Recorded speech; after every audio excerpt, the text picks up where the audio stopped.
The violent attack against former President Donald Trump has renewed conversations about political violence in our country. Earlier today, political reporter Will Keneally gave us a reality check. Heading into the Republican National Convention this week, we may see a lot of rhetoric on the political violence and where it's coming from.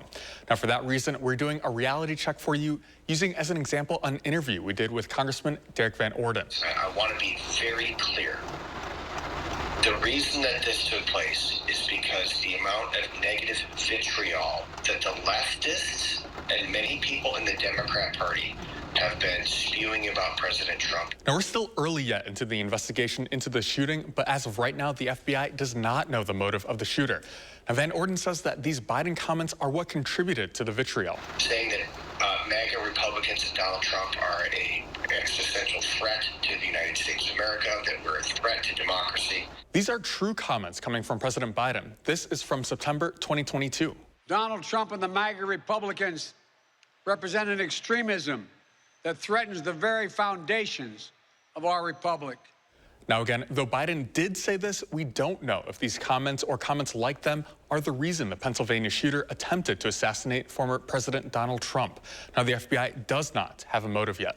Well, let's remember, political violence started in a big way when a Bernie Sanders supporter shot up the Republican congressional baseball team. It's true that that event was a major political act of violence, but it's partially false to say that this is where it started. Notably, Arizona Congresswoman Gabby Giffords survived an assassination attempt back in 2011.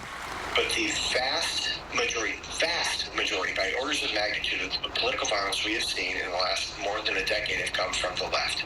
Now, we could not find any evidence to support this claim here. The closest that we could find to this was a University of Chicago survey cited in The Guardian. Now, it shows that 10% of American adults favor violence against Trump, compared to 6% of adults that favor violence on behalf of Trump. Now, by and large, studies show that political violence is committed more by right-wing actors. Now, this comes from data collected by the University of Maryland and the U.S. Department of Justice. I'm Will Keneally with this reality check.